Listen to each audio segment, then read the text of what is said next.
Armano. I guess I'll introduce myself sort of professionally and maybe less professionally.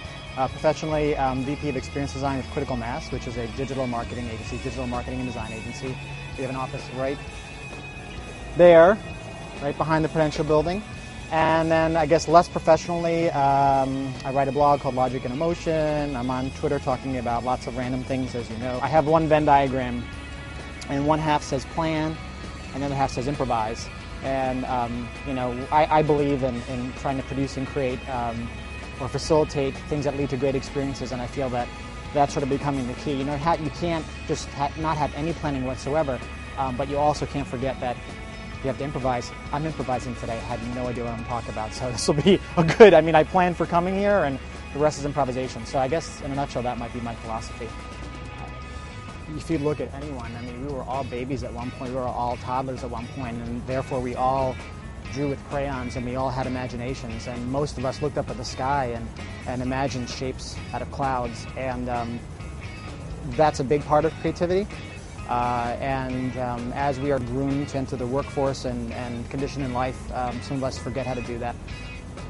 So I think that at its root is a big portion of what creativity is, and I think the other part of creativity, harnessing creativity, is the problem-solving part. It's how do you actually tap creativity to solve problems. And so when you hear about terms like design thinking, it's a fancy way to say creative problem solving. It's a fancy way to basically identify skill sets that almost all of us were born with and actually figure out how to harness them and use them to solve problems. Wow, that's an interesting question. I don't know if authenticity has anything to do with creativity. I think authenticity comes from accepting, you know, you have to come to a point and accept who you are as a person, for good and bad. Screw it, I'm just going to be myself, and for good and bad. You know, not everybody's going to like it, and maybe some people will, but it'll make me happier. So I don't think it has anything to do with creativity. I think that authenticity is a choice you make.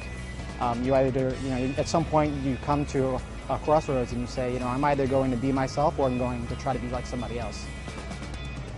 If you're trying too hard, that might be a sign that you're doing something wrong. And it's not like I don't put any thought into it. Some thought goes into it. But at some point, you know, in my own thought process, there's a little decision tree, and, you know, it goes, is this who I am or not? And if it's not who I am, I don't do it. So I think it's as simple as kind of making these little micro decisions and self-checks and, you know, saying, am I being true to who I am throughout the process?